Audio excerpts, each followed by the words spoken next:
ओम नमो भगवते वासुदेवाय नमः। आप सभी का दिन शुभ और मंगलमय हो। भगवान विष्णु की कृपा आप सभी भक्तजनों पर सदा सर्वदा बनी रहे। आज हम सुनेंगे कार्तिक मास कथा अध्याय 20।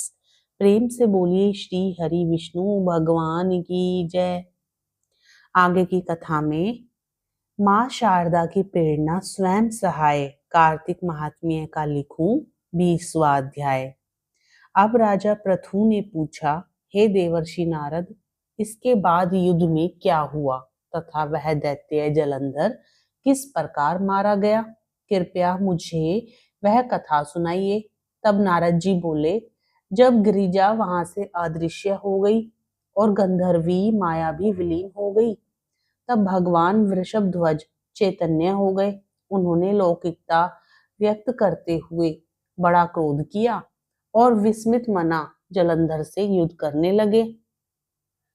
जलंधर शंकर के बाणों को काटने लगा, परंतु जब काट न सका, तब उसने उन्हें मोहित करने के लिए माया की पार्वती का निर्माण कर अपने रथ पर बांध लिया। तब अपनी प्रिया पार्वती को इस प्रकार कष्ट में पड़ा देख लौकिक लीला दिखाते हुए शंकर जी व्याकुल हो गए। शंकर जी ने भयंकर रौद्र रूप धारण कर लिया। अब उनके रौद्र रूप को देख कोई भी दैत्य उनके सामने खड़ा होने में समर्थ न हो सका और सब भागने छिपने लगे।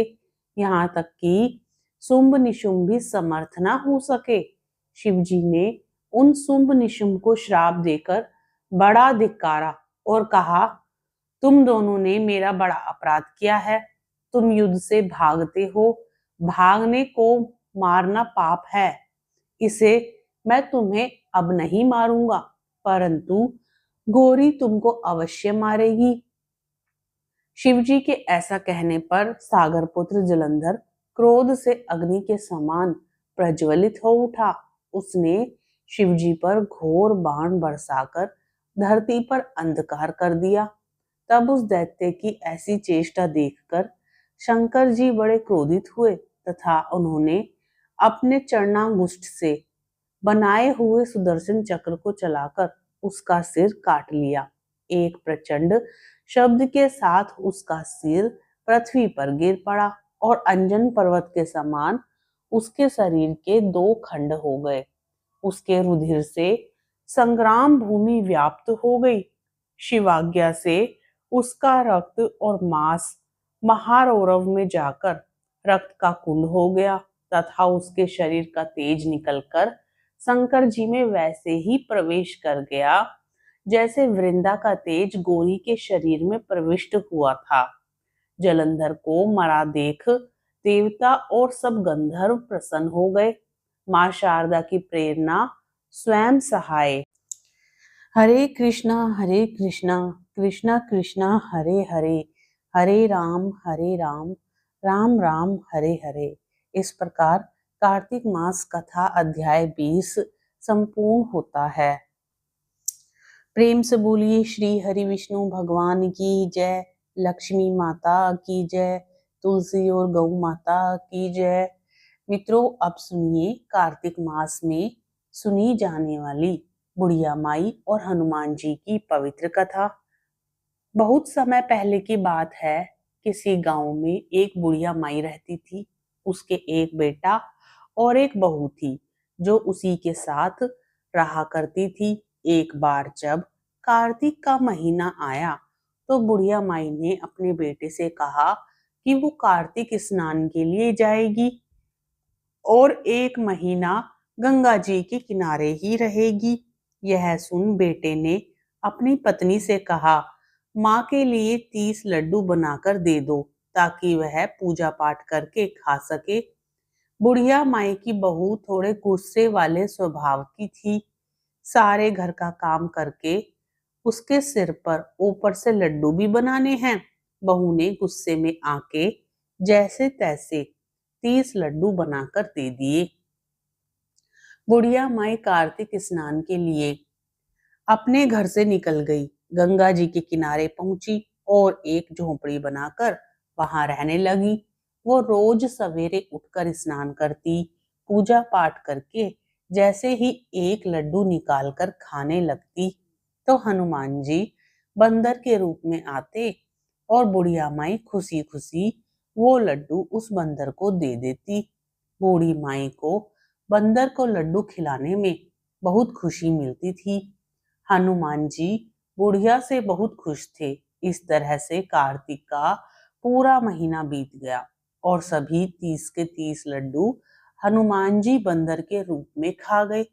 जब कार्तिक का महीना समाप्त हुआ और बुढ़िया माई वापस जाने को तैयारी करने लगी तो हनुमान जी उसके सामने प्रकट हुए।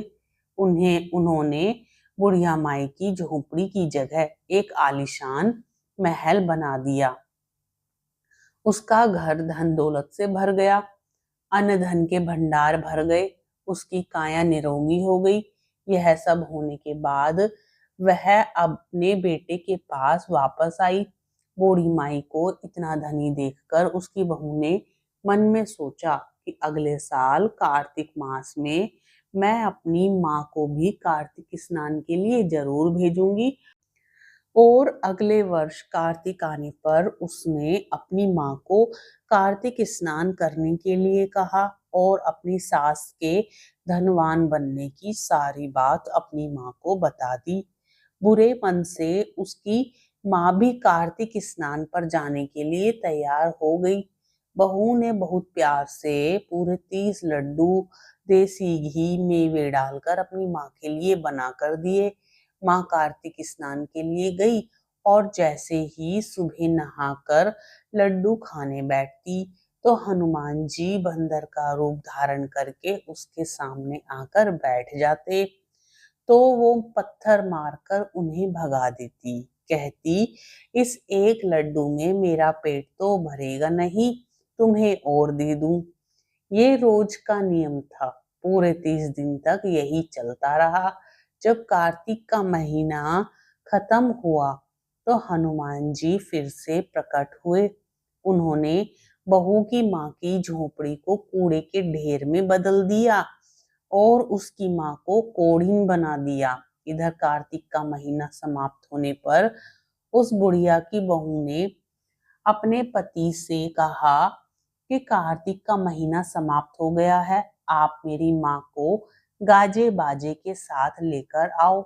लड़का जब अपनी सास को लेने गया तो वहां देखता है कि उसकी कुटिया की जगह कूड़े का ढेर बन गया है और वहां उसकी सास कोड़ीन बनी बैठी है। लड़के को देखकर हनुमान जी प्रकट होकर बोले, बेटा, तुम्हारी माँ ने सच्चे दिल से कार्तिक स्नान किया था, इसी कारण तुम्हारी माँ पर कार्तिक देव प्रसन्न हुए। लेकिन तुम्हारी सास ने लालच और पापी मन से यह कार्तिक स्नान किया है। उसने कार्तिक मास में अपनी बेटी के घर का अन्न खाया है, इसलिए कार्तिक देवता इससे नाराज हो गए हैं और उन्होंने इसे कोढ़ीन बना दिया है। हे कार्तिक महाराज, जैसी कृपा आपने बूढ़ी माई पर करी, वैसी ही इस कहानी को कहते सुनते और हुंकारा भरते सब पर करना। प्रेम से बोलिए कार्तिक महाराज की जय, श्री हनुमान जी की जय।